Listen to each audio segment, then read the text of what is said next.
Hello friends, how are you? So welcome to Code Careers YouTube channel. So today I'm going to discuss on API Gateway. So what is API Gateway? Actually API Gateway भी हम लोग discuss कर चुके हैं। अगर आपने पहले से देखा और ज़्यादा अच्छे से हम लोगों ने पढ़ा था। अभी हम उतना अच्छे से भले ही न बता पाए, ठीक है? क्योंकि अब हमारा टारगेट है सिस्टम डिज़ाइन के ऊपर जल्दी से जल्दी पहुंचना है हमें, ठीक है। और आपको अगर ये आप चाहें तो प्रीवियस लेक्चर में जो हमारा स्प्रिंग क्लाउड था उस पर जाके पढ़ भी सकते हैं। तो मेन देखो इस एपीआई गेटवे जो एलबी करता था, एलबी क्या है, हमारे पास बैकएंड सर्वर्स थे, ठीक है, हमारे पास मल्टीपल बैकएंड सर्वर्स थे। और ये हमारा एंट्री पॉइंट एक तरीके चौकीदार की तरीके से वर्क करता है। एलबी क्या वर्क करता है, चौकीदार की तरीके से वर्क करता था।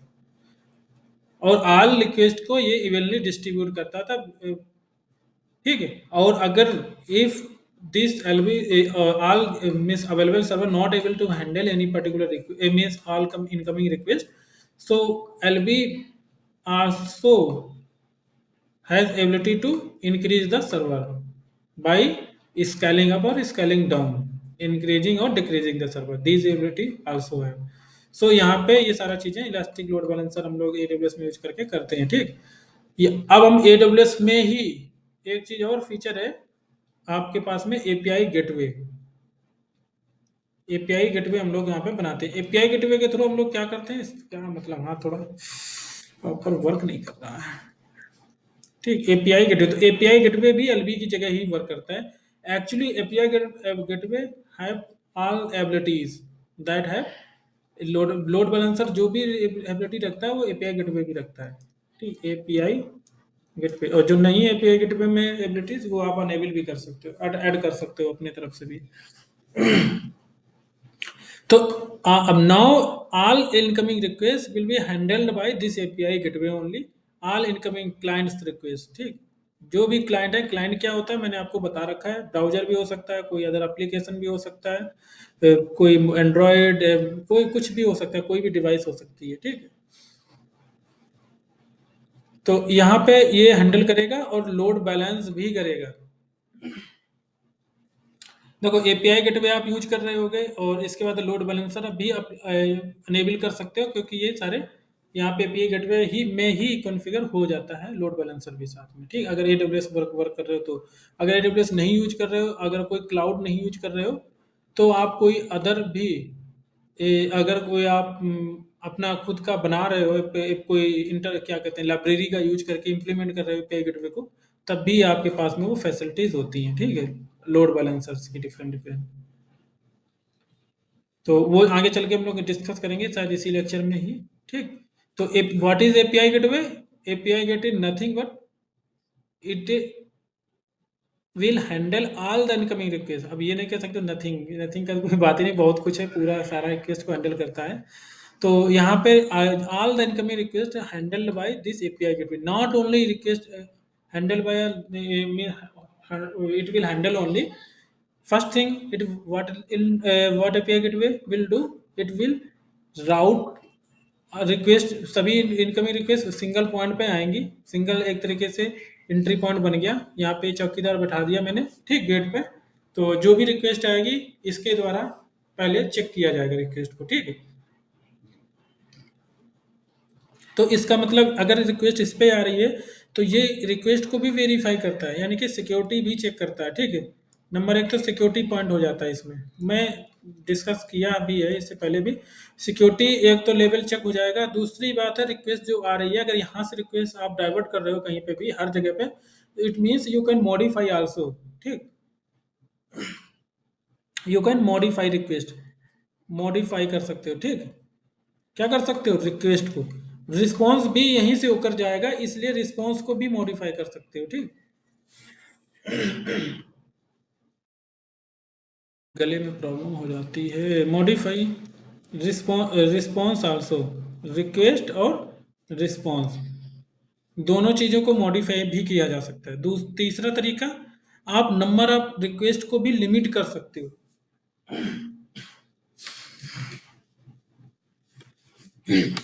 गले में पता नहीं क्यों प्रॉब्लम आ रहा है।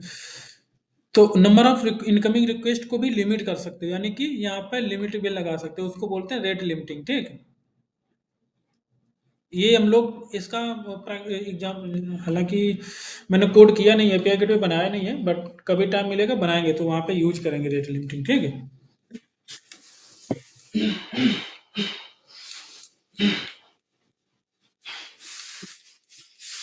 थोड़ा मुझे लगता है ये लेक्चर थोड़ा प्रॉब्लम कर रहा है मुझे, तो कोई नहीं, पूरा करते हैं इसको।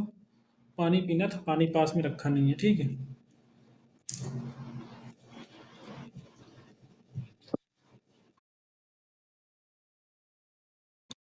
तो यहाँ पे, हाँ, रेट लिमिट भी कर सकता है। कैसे कर सकता है आपको पता है, क्योंकि यहाँ पे रिक्वेस्ट सारी यहीं से जा रही है, हम उसको यहाँ पे लिमिट लगा सकते हैं कितनी रिक्वेस्ट जानी चाहिए कि नहीं जानी चाहिए, ठीक।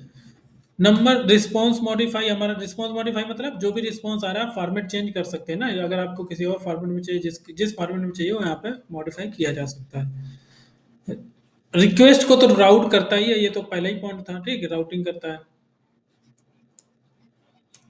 क्यों? क्योंकि कोई भी इनकमिंग रिक्वेस्ट है तो इनकमिंग रिक्वेस्ट कमी, अब इनकमिंग रिक्वेस्ट कहाँ से आ सकती है? मल्टीपल प्लेसेस से आ सकती है इनकमिंग रिक्वेस्ट आपसे। किसी भी क्लाइंट से आ सकती है, यानी कि कोई दूसरा एप्लीकेशन भी हो सकता है, ठीक। वहां से भी आपकी रिक्वेस्ट जनरेट हो सकती है। मीन्स अगर आपका खुद का, अगर आपका खुद का एप्लीकेशन है, ठीक है, आपके मीन्स ऑर्गेनाइजेशन का इंटरनल पार्ट है, वो भी एपीआई गेटवे हैंडल कर सकता है, और ऑर्गेनाइजेशन के बाहर की भी रिक्वेस्ट है वो भी ये हैंडल करता है, ठीक है। तो दोनों तरीके से ये यहाँ पे सिक्योरिटी भी, आप सिक्योरिटी चेक भी अप्लाई कर सकते हो, इसीलिए अगर सिक्योरिटी चेक ना होता तो बाहर की रिक्वेस्ट को आप नहीं हैंडल कर पाते, ठीक है। कभी कभार क्या होता है, इंटरनल रिक्वेस्ट भी, अगर कोई अपनी माइक्रो कोई एप्लीकेशन है, कोई एक सिंगल एप्लीकेशन है, उसमें 50 माइक्रो सर्विस है, सारी micro service actually API gateway के थ्रू ही कम्युनिकेट करती है दूसरे सर्वर से। अगर कोई भी डेटा फेच करना है, A calling to B, this type of request, अगर ए सर्विस है जो कि बी को कॉल करके डेटा को फेच करना है, तो ए से बी डायरेक्टली कॉल नहीं होगा, ए एक्चुअली कॉल करेगा पहले एपीआई गेटवे को, ठीक है। गेट पूरा नहीं लिखेंगे, जी बनाते हैं, जी का मतलब एपीआई गेटवे ही है, ठीक है, आप समझ लेंगे। ए रिक्वेस्ट जाती है गेटवे को, और गेटवे फिर कॉल करेगा बी रिक्वेस्ट को, बी से रिस्पॉन्स गेटवे को आएगा, गेटवे रिस्पॉन्स करेगा फिर ए को। तो इस तरीके से रिक्वेस्ट को हैंडल करते हैं, ठीक। राउटिंग हो गई, और भी बहुत सारे पॉइंट्स हैं, हम आगे चल के हम लोग धीरे धीरे डिस्कस करते हैं। So an API gateway is a server और सर्विस, ये सिंपल एक सर्विस ही होती है। हम, मैंने जैसा कि बताया आपको, कोई भी एक लाइब्रेरी को इम्प्लीमेंट, बहुत सारी लाइब्रेरी प्रोवाइडेड हैं, जैसे कि आप गूगल का भी एपीआई गेटवे यूज कर सकते हो, Netflix, OSS tool, spring cloud API gateway, तो मल्टीपल गेटवेज की लाइब्रेरी आपके पास में एक तरीके से इंटरफेसेस प्रोवाइड कर दिए गए हैं, बस उसको इम्प्लीमेंट करना है आपको, ठीक है। An API gateway is service है, entry point for collection of micro service और backend services. It serves as a central point of control for managing, securing, and optimizing communication between client application and various services. Client application, client मतलब कुछ भी client हो सकता है, ठीक है, कोई application भी हो सकता है, browser भी हो सकता है, and various services that make up an application backend. Here are some key functions and purposes of API gateway. Routing के लिए देखो पर्पज होता है, जो कि मैं हम लोग कर चुके हैं डिस्कस। देखो यहाँ पे दिया भी है, आगे देखो इसको पढ़ना जरूरी है। API gateway routes incoming client request to appropriate backend service और micro service based on predefined rules and configuration. It can handle tasks like load balancing, ठीक है। ये पॉइंट जो मैं बता रहा था, जैसा लोड बैलेंसिंग हैंडल करता है वैसे ये टास्क को हैंडल करता है। And request distribution to ensure event evenly distribution of traffic, ठीक है, across multiple instances of a service. कोई पर्टिकुलर सर्विस है, उसके मल्टीपल इंस्टेंसेस हैं, तो इवनली डिस्ट्रीब्यूशन ये भी करता है, ठीक। लोड बैलेंसिंग यहाँ पे, एक्चुअली हम लोड बैलेंसिंग यहाँ पे अनेबल करना पड़ता है। अगर एपीआई गेटवे सर्विस बना रहे हो, वहाँ पे हम एपीआई गेटवे लेवल जो है लोड बैलेंसिंग यहाँ पे हम अनेबल करना पड़ता है, वो हो जाता है। अगर आप करना चाहते हो लोड बैलेंसिंग तो, और नहीं करना चाहते हो तो नहीं कर, कोई जरूरी नहीं है। इसके बाद में आता है, सॉरी फिर से, aggregation. It can aggregate data from multiple sources और services into a single response aggregation का मतलब क्या हुआ, आपके पास में मल्टीपल डेटाबेसेस हैं, एक ये डेटाबेस हो गया, एक ये डेटाबेस हो गया, ठीक। आप एक सर्विस है, सर्विस एस है, इसको दोनों डेटाबेस से डेटा चाहिए, ठीक है, तो उस प्रकार से ये कैसे एग्रीगेशन कर सकता है यहाँ पे, ठीक है। सिंगल रिस्पॉन्स, आप कोई भी कॉल, एक सिंगल रिक्वेस्ट आती है तो एक सिंगल रिस्पॉन्स में दोनों डेटा को कंबाइन करके भेज सकता है। मान लो एक रिक्वेस्ट से इसको फेच कर लिया था, दूसरे से दोनों को कंबाइन करके डेटा को ये भेज सकता है। तो resources or services into a single response. This is useful when a client needs to fetch data from different services in a single request, ठीक। अब एक रिक्वेस्ट यहाँ पे आती है, अब इधर दोबारा से बनाते हैं। कोई भी एपीआई गेटवे मान लो ये है, क्योंकि आपने खुद से इम्प्लीमेंट किया है इसको, इसलिए मैं कह रहा हूँ कि अगर कोई रिक्वेस्ट यहाँ पे आती है इस, तो यहाँ पे जब रिक्वेस्ट आती है आपको पता है कि अगर इस टाइप की रिक्वेस्ट आती है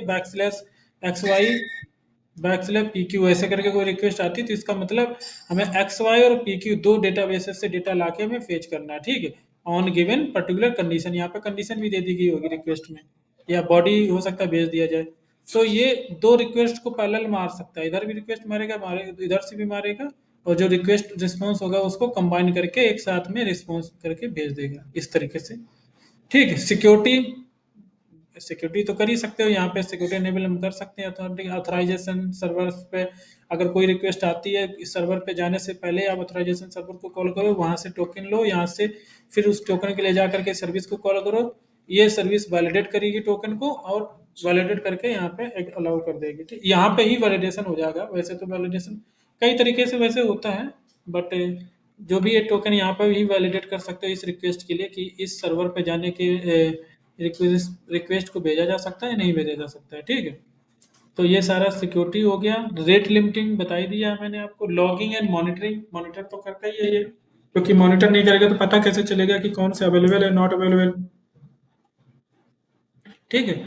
तो मॉनिटरिंग भी करता है। मॉनिटरिंग मतलब जो भी नंबर, अब ये भी है कि आपको अगर चाहिए number of request API gateway पे, अगर मान लो आपको चाहिए कि एक सेकंड में कितनी number, how many number of request coming in a 1 second, तो आप लॉक कर सकते हो यहाँ पे, और सारे काउंट कर सकते हो कि रिक्वेस्ट सिंगल पॉइंट पे आ रही है, आप नंबर ऑफ रिक्वेस्ट को काउंट भी कर सकते हो, और प्रिंट भी करा, लॉगिंग लॉग भी करा सकते हो, और जो लॉगिंग टूल होगा वो इस कीवर्ड को आइडेंटिफाई करके वहां पे शो करा देगा, मॉनिटरिंग टूल पे शो करा देगा कि कितनी रिक्वेस्ट एक सेकंड में आ रही है, ठीक है। क्योंकि लॉगिंग के थ्रू जितना भी लॉग हम करते हैं, एपीआई गेटवे का लॉग्स होगा, वो कोई रीड कर रहे होंगे कहीं पे हम ग्राफाना से, या कहीं ग्राफाना, कहीं से ग्राफाना से, और वहाँ पे हम लोग कोई टूल यूज कर रहे होंगे जहाँ पे हम लोग दिखा रहे होंगे मॉनिटरिंग, जो भी बैकएंड सर्वर से रिलेटेड। तो वो सारी चीज़ें हम लोग इस तरीके से मैनेज कर सकते हैं, इनकमिंग रिक्वेस्ट को, नंबर ऑफ रिक्वेस्ट हैंडल कर, काउंट कर सकते हो। और क्या कर सकते हैं, ट्रांसफॉर्मेशन तो हो ही सकता है, मैं बता ही चुका हूँ, request transformation, response transformation, caching, देखो यहाँ पे कितना इंपॉर्टेंट पार्ट आ गया। कैशिंग कर सकते हो, क्यों? क्योंकि एपीआई गेटवे हमारा सेंटर पॉइंट है, कोई भी रिक्वेस्ट आती है, इसने बैकएंड सर्वर को एक बार कॉल किया, इस बैकएंड सर्वर को, ये सर्वर है, ये गेटवे, ठीक, इसने एक बार कॉल किया, इस रिस्पॉन्स आया, यहाँ पे इसने कैश कर लिया, ठीक है। इस एपीआई गेटवे पे ही ये डेटा कैश हो गया और रिस्पॉन्स रिटर्न कर दिया। दोबारा रिक्वेस्ट जब आएगी सेम रिक्वेस्ट, तो वो सेम रिक्वेस्ट के थ्रू की वैल्यू पेयर के थ्रू, की के थ्रू वही सेम वैल्यू चूंकि यहाँ पे मिल जाएगी, तो वो डेटाबेस बैकएंड सर्वर को कॉल नहीं करेगा और रिस्पॉन्स को रिटर्न कर देगा, ठीक।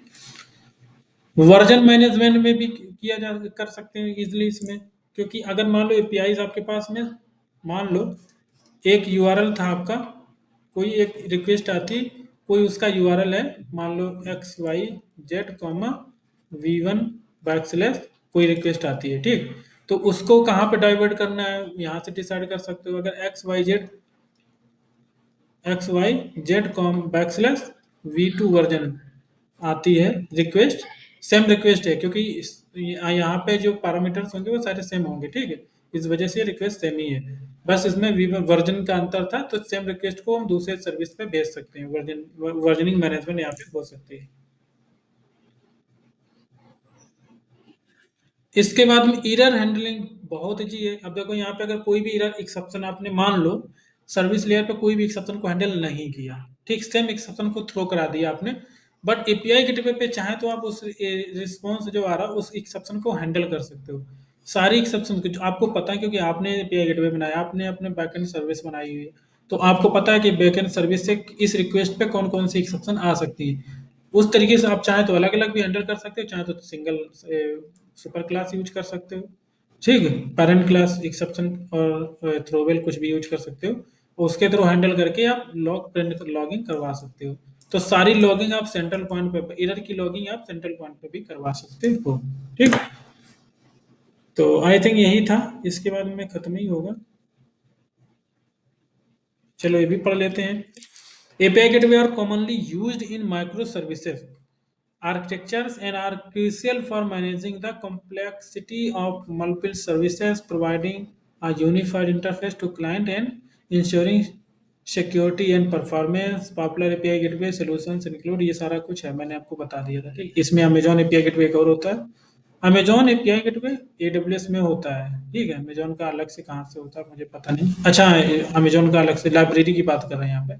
वो एपीआई एडब्ल्यूएस के एपीआई गेटवे वो तो अलग हो गया। ठीक है, एक ये लाइब्रेरी होती है जिसको हम लोग मेवन डिपेंडेंसी सर्विस से क्रिएट करते हैं, micro service maven dependency add करते हैं, अमेजोन की ऐड कर सकते हो, स्प्रिंग क्लाउड की इसी प्रकार एनजीएक्स ओएसएस टूल आता है उसकी डिपेंडेंसी ऐड करोगे तो एपीआई गेटवे आपका बन जाएगा। बट आपको सिर्फ क्या ऐड करना पड़ेगा, राउटिंग्स करनी पड़ेगी। राउटिंग कहाँ करते हैं हम लोग, प्रॉपर्टी फाइल में। ठीक, जो हमारा प्रॉपर्टी फाइल होता है या यामल फाइल आप बना रहे हो, application dot YAML application dot properties, वहाँ पे आप राउटिंग कर सकते हो कि अगर ये रिक्वेस्ट आती है बैकस्लैश एक्स वाई कुछ भी आती है तो उसको आपको यहाँ, अगर रिक्वेस्ट आपके मान लो इंड पॉइंट आपका इस तरीके का है डबल कॉलन, तो आपको इसको डाइवर्ट कहाँ करना है। ठीक है, डिलीवरी डिलीवर कहाँ पे करना है, तो वो यहाँ पे आप दे सकते हो, इस मैपिंग यहाँ पे होती है। ठीक,